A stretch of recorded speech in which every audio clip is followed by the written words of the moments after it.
My 3-year-old daughter was going through the monsters under her bed phase. Lasted for weeks, and it was really wearing on her mom and me. One night after Mom tried to put her to bed, she tagged me in. After 30 minutes, I grew pretty frustrated.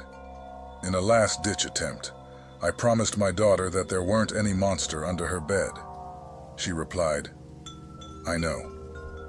Now they're behind you." After that, I let her sleep with us for a week. My 2-year-old daughter called me up to her room about 10 minutes after I said goodnight, etc. "Mummy, Daddy is watching me go to sleep." He wasn't. He was downstairs playing on his computer. When I told her this, she replied, "No, pretend Daddy." She pointed at her wardrobe, which was behind me in the dark room, and she got real close and whispered, "I see him." A kid once sat near a campfire and seemed to be lost in thoughts. I asked what he is thinking about.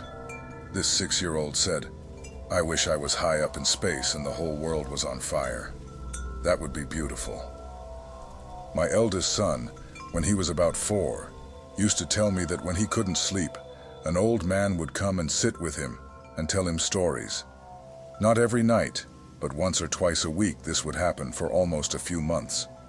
The old man would tell him about cows and tractors, etc. I asked if he scared him, and he said no, that he was nice, just wanted to keep him company until he fell asleep. Fast forward to looking through photos with Mum, and my son gets excited and points out the old man who talks to him while he falls asleep. It was my mother's father who passed away when she was 18. He was a dairy farmer. "Mommy, will you ever hurt me with a knife?" I told her no. She followed up with, "Okay, good. I know some moms do that." She was 3 when this happened. She had never seen videos or anything that showed child abuse, so I'm not sure how she was aware that some parents hurt their kids. She's also never been abused by anyone.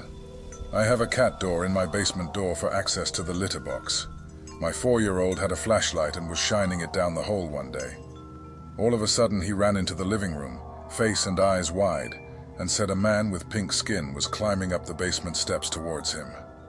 We put on our shoes and went out for a bit. I still have a hard time going down there to do laundry. He still talks about it every now and then, and I totally believe him. My 3-year-old grandson has babbled about plane crashes since he started talking. He would reenact, with toys, a plane chasing another plane, and as the first suddenly dropped to the ground, he'd yell in a heart-rending scream, "Oh no, we crashed!" This was his first sentence. He did this over and over. Early this summer, he's 3, and I'm reading him a bedtime story. I paused and looked up at him, and he said to me, "Granny, I was a pilot. My plane was the Kitty Hawk. I crashed into the water when they shut off my wing and shut off my face." It almost stopped my heart. He looked so troubled and sad. I told him that he had done his best, and I was very proud of him, and that he was only a little boy now, and needed to not worry about that, but if he needed to talk about it, he could any time. I just hugged him. I researched, and Kitty Hawks were used by almost every country early in World War II. When my oldest son was about 3, he told me one night at bedtime, "Mommy, I like you better than my fake mommy." I asked, "Who's your fake mommy?" He answered, "You can't see her. She tucks me in after you do." Telling this story on my mother's behalf.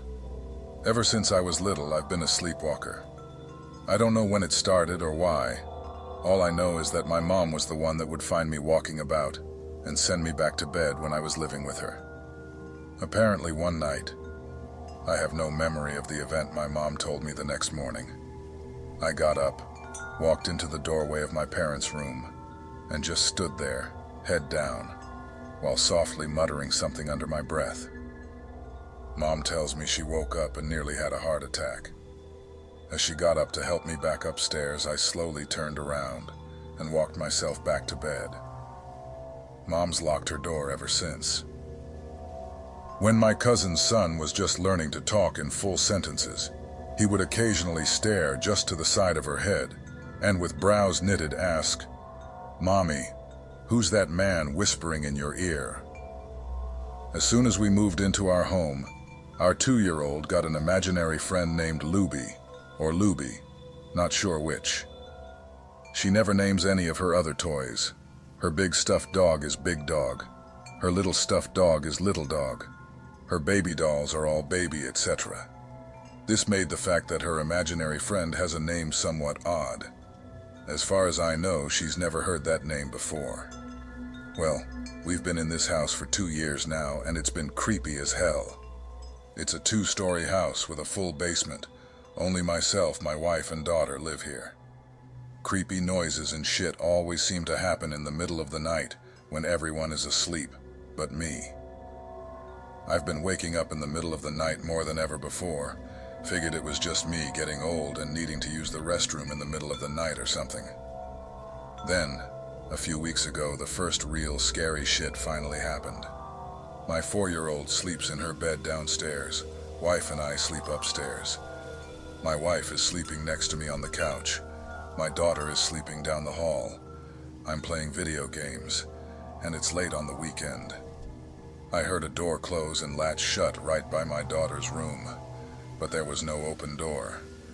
I then very clearly hear footsteps walk all the way up my stairs, over to our bedroom, walk to the middle of the room, which is directly above where I was sitting on the couch, and stop. I checked on my daughter and she's out. My wife is still passed out on the couch. I note the time is exactly 4:30 a.m. The first time I put a timestamp on weird shit going on. I then realize I'm waking up at 4:30 every morning. Doesn't matter if I just went to bed at 3. I woke up rested at 4:30. It got to the point where I'd wake up in bed, try to go back to sleep and think, oh fuck, I bet it's 4:30. Check my watch, and it's like 4:33, and I'd been tossing and turning for a few minutes. Shit. Finally, told the wife about this weird shit going on. I've never believed in ghosts or paranormal or any of that shit in the past, but the waking up at 4:30 every morning has been interesting. My wife tells me about some weird noises and footsteps she hears, but we dismiss them as our house is about a century old. That night I woke up in the middle of the night. I hear some weird sounds coming from the baby monitor we use to listen to our daughter sleeping downstairs. I know what time it is. Yep, 4:36 a.m. God damn it. I waked the wife and showed her the time and pointed to the baby monitor. I went downstairs and the noise is coming from my daughter watching cartoons on her tablet in bed. She says she just woke up for no reason and wanted to watch Doc McStuffins. Awesome. Now my daughter is waking up at 4:30 a.m. My wife called my mom about the issue, and now my mom wants someone from the church to bless our house. I finally have a full conversation with someone outside of our home about the weird shit happening. My mom says we gotta get the ghosts to leave. Silly mom, there are no ghosts. But after that conversation with my mom, all the weird shit stopped. I stopped waking up at 4:30. I stopped hearing footsteps in the middle of the night. No more creepy, look over your shoulder feeling anymore. Here's the kicker. My daughter's friend has moved away, she said. She told me Luby left because he was sad people didn't like him. He was her imaginary friend for 2 straight years, and she would play with him and pretend to call him all the time. He's just gone now, according to her. She hasn't spoken about him since, and I'm more freaked out about it now than when weird shit was happening. I have twin daughters. One day while playing outside, one looked up at the sky and said, "The sky is cracked and on fire." My other daughter looked up and said, "Yes, the people are screaming." One time, my brother at around age 6 to 7, he's 10 now, mentioned an old apartment we used to live in years before he was born. I asked him how he knew about it, and he said, "Before I was born, Jesus showed me and said, 'This is going to be your future family.' Our family community isn't religious at all. My younger son was talking about he was born to me one day on our way to daycare.